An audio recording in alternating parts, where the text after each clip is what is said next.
ہمارے پاس جب لوگ آتے ہیں اور وہ داخل طریقت ہوتے ہیں تو ہم جو بنیادی چیزیں ان کو بتاتے ہیں تو ان میں سے ایک چیز یہ لازمی بتاتے ہیں کہ رزق پاک نہیں ہوگا تو باطن روشن نہیں ہوگا. یہ بنیادی بات ہے.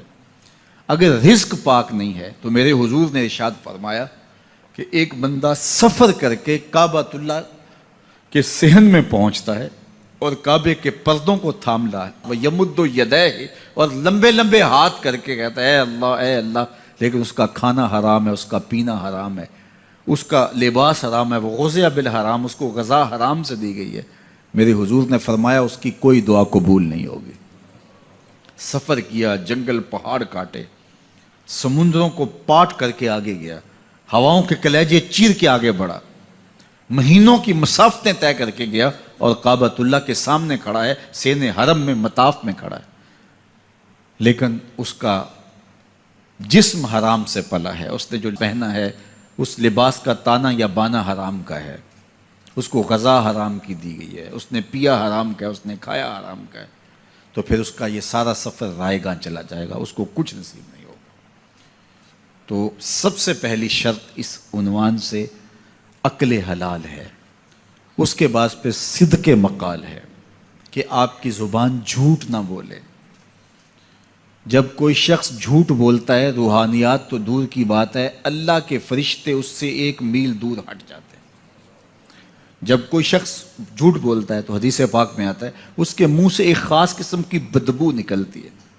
اس بدبو کو ہم نہیں سونگھ پاتے لیکن فرشتے سونگھ لیتے ہیں, چونکہ فرشتے انتہائی حساس مخلوق ہے, اور وہ جھوٹ کی وجہ سے نکلنے والی بدبو کو سونگھتے ہیں. اللہ نے حضرت امام اعظم امام ابو حنیفہ رضی اللہ تعالیٰ عنہ کو یہ بصیرت عطا کی تھی اور یہ باطنی نظر بخشی تھی کہ جب کوئی شخص وضو کرتا تھا تو اس کے وضو کے پانی سے پہچان لیتے تھے کہ یہ کس گناہ کا مجرم ہے.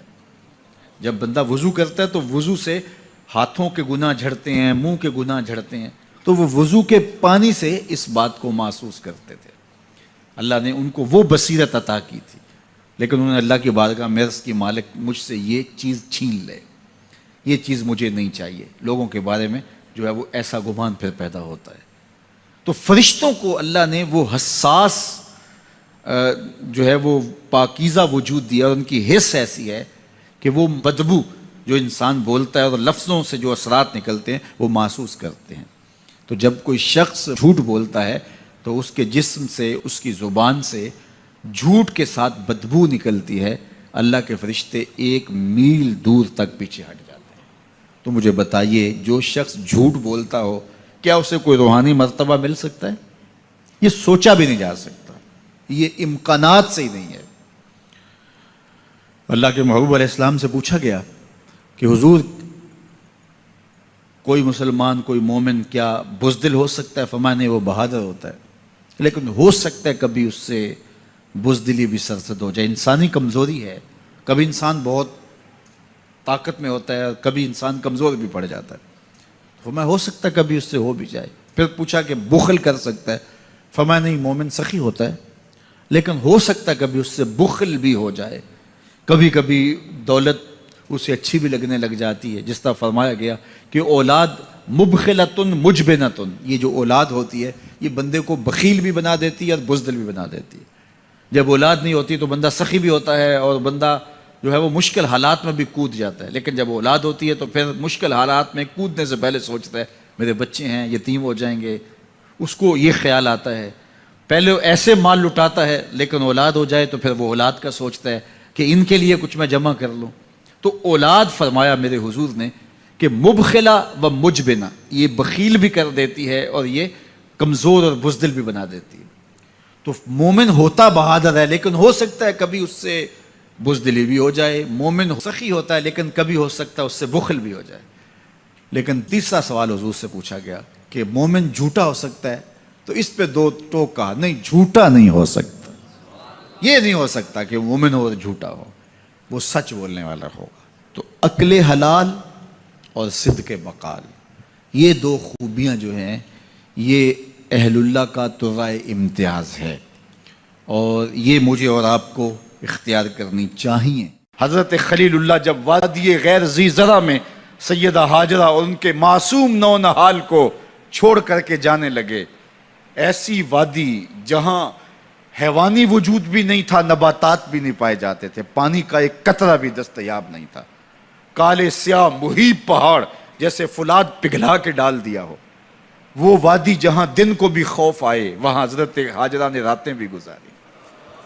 کتنا دردناک لمحہ تھا جب سحری کا وقت ہوا، حضرت خلیل اللہ دعائیں دے کے رخصت ہونے لگے، حضرت ہاجرہ سلام اللہ نے آگے بڑھ کے اپنے شوہر نامدار کا دامن پکڑ لیا، تمسکت بیضیالہ، دامن پکڑ کے بولی میرے شوہر نامدار، اس محیب وادی میں، اس پہاڑوں کے دامن میں جہاں دن کو بھی خوف آئے، نونہال معصوم کے ہمراہ مجھے چھوڑ کے کہاں جا رہے ہو؟ حضرت خلیل اللہ نے کوئی جواب نہیں دیا۔ پھر قدم اٹھایا تو زوجہ نے پھر دامن پکڑا، پھر وہی سوال، پھر کوئی جواب نہیں آیا۔ تیسری مرتبہ دامن پکڑا، خلیل اللہ کی جانب سے کوئی جواب نہیں آیا، تو خاتون خود بولی کیا اللہ کا حکم تو نہیں؟ تو حضرت خلیل اللہ نے کہا نعم، ہاں اسی کا حکم ہے۔ حضرت ہاجرہ نے دامن چھوڑ دیا، کہا جائیے، خیر سے جائیے، اگر اس کا حکم ہے وہ ہمیں ضائع نہیں ہونے دے گا۔ جہاں دن نہیں گزارے جا سکتے تھے، پھر اس خاتون نے وہاں راتیں بھی کاٹی۔ وہ وادی جس میں وحشت بھی قدم رکھتی تھی ڈر ڈر کے، جہاں پھرتے تھے آوارہ تھپیڑے بادے سر سر کے، جہاں پر گھاس اگتی ہے، جہاں نہ پھول کھلتے ہیں، مگر وہ سرزمین ہے آسماں بھی جھک کے ملتے ہیں۔ اپنی پاک باز بیوی اور نونہال بیٹے کو چھوڑ کے حضرت خلیل اللہ دعائیں دے کے رخصت ہو گئے۔ تھوڑا سا توشہ تھا، 2-1 دن کے بعد ختم ہو گیا۔ پھر ماں کی چھاتی سے دودھ بھی خشک ہو گیا، نونہال پیاس سے تڑپنے لگا۔ ماں تو پھر ماں ہوتی ہے، تڑپتی ہوئی ممتا کا دل بے قرار ہوا۔ ایک پتھر کے سائے میں معصوم اسماعیل علیہ السلام کو لٹایا اور پانی کی تلاش میں جبل صفا پہ چڑھی۔ اطراف میں آسمانوں کی طرف دیکھا، کہیں کوئی پرندے اڑتے دکھائی دیں اور پانی کا نشان ملے اور میں وہاں سے بیٹے کے لیے 2 بوند لے آؤں، لیکن کچھ دکھائی نہیں دیا۔ تا حد نظر پھیلا ہوا آسمان ہی آسمان ہے اور پہاڑ ہی پہاڑ نیچے دکھائی دیتے ہیں۔ پھر مروہ پہ آئیں، درمیان میں نشیبی جگہ تھی، وہاں بیٹے کا من موہنا چہرہ دکھائی نہیں دیتا تھا، دوڑ کے گزری اور جا کے صفا پہ گھوم کے دیکھا، کچھ نظر نہیں آیا۔ ادھر بھی دیکھ لیا، ادھر بھی دیکھ لیا، لیکن ماں تھی۔ پھر دوبارہ صفا پہ آئی، صفا پہ دیکھا، کچھ دکھائی نہیں دیا۔ پھر تڑپ کے مروہ پہ آئیں، وہاں پھر دیکھا، کچھ دکھائی نہیں دیا۔ پھر صفا پہ آئی، کبھی صفا پہ کبھی مروہ پہ، تڑپتی ہوئی ماں کی ممتا، بے قرار دل، ادھر پانی کی پیاس سے تڑپتا ہوا معصوم اسماعیل پتھر کی اوٹ میں، درمیان سے ماں گزرتی ہے تو بھاگ کے گزرتی ہے کہ بیٹے کا من مونا چہرہ بھی نگاہوں کے سامنے رہے۔ ذرا منظر تو دیکھو کتنا دل آویز ہے۔ اللہ اکبر، سینوں میں پتے پانی ہو جائیں، پتھر بھی ہو تو پگھل جائے اس زہرہ گداز داستان سے، لیکن اللہ پر توکل اور ماں کی بے قراریاں، کبھی صفا پہ کبھی مروہ پہ، زبان پہ شکایت نہیں ہے۔ پھر جب مروہ پہ پہنچتی ہیں، 7 چکر مکمل ہو گئے، تو ادھر کیا دیکھا کہ معصوم اسماعیل ایڑیاں رگڑ رہا ہے۔ ماں کا دل ڈولنے لگا کہ بیٹا آخری لمحوں میں دوڑی کہ بیٹے کو جا کے اپنی چھاتی سے چمٹاؤں، ہو سکتا ہے 2 قطرے دودھ کے اس کی زندگی کی آس بندھا دیں۔ تو ماں دوڑتی ہوئی آئی، لیکن جب قریب آئی تو منظر بدلا ہوا تھا۔ معصوم کی ایڑیوں کے رگڑنے سے تازہ چشمہ پھوٹ رہا ہے، پانی ہے کہ بے قابو ہونا چاہ رہا ہے۔ آگے بڑھی، جلدی جلدی مٹی کی منڈھیری کرتے ہوئے کہا زم زم، رک جا رک جا۔ اللہ اکبر۔ ہاجرہ سلام اللہ علیہا نے حضرت اسماعیل کی محبت اور اپنے رب پر توکل کی انوکھی اور البیلی داستان رقم کی۔ کہا ہاجرہ تو نے بھی حد کر دی، لیکن قیامت تک تیری راہوں کو بھی جلوہ گاہ بنا دیں گے۔ یہاں نبی بھی دوڑیں گے، ولی بھی دوڑیں گے، غوث بھی دوڑیں گے، کتب اور ابدال بھی دوڑیں گے، شہنشاہ بھی دوڑیں گے، کج کلا بھی دوڑیں گے۔ یہ دوڑنا ہم عبادت بنا دیں گے، حتیٰ کہ امام الانبیاء بھی ان راہوں کی سائی کرتے رہے۔ عجیب رنگ، عجیب منظر اور عجیب کیف کا عالم۔ اچھا، یہاں رک کے ایک بات کرنا چاہوں گا، اگر آپ کی توجہ ہو، جہاں حضرت ہاجرہ دوڑیں اور ان کے مبارک قدم وہاں لگے اور لگ کے ہٹ گئے، عارضی نسبت ہے، مستقل نسبت نہیں ہے۔ جہاں ان کے قدم لگ کے ہٹ گئے وہ جگہ تو جلوہ گاہ بن گئی، اور جہاں حضور خود جلوہ فرما ہیں وہ گنبد خضرا جلوہ گاہ کیوں نہیں ہو سکتا ہے؟ اب یہ پانی جہاں حضرت اسماعیل کے قدم لگے، یہ پانی دنیا کا عظیم ترین پانی ہے، اور پھر اس کا پروٹوکول یہ ہے اس کو کھڑے ہو کے پیا جاتا ہے۔ یار یہاں بھی رک کے ایک بات کہہ دوں، حضرت اسماعیل کے قدموں کو چھونے والے پانی کا پروٹوکول ہے کہ اس کے لیے کھڑے ہو جائیں، اور حضرت اسماعیل مسجد اقصیٰ میں جس کے پیچھے کھڑے ہو کے نماز پڑھتے ہیں اس امام کے لیے کھڑے ہو کے مصطفیٰ جان رحمت پہ لاکھوں سلام پڑھ لیں تو اس میں شرک کہاں سے آ جائے گا؟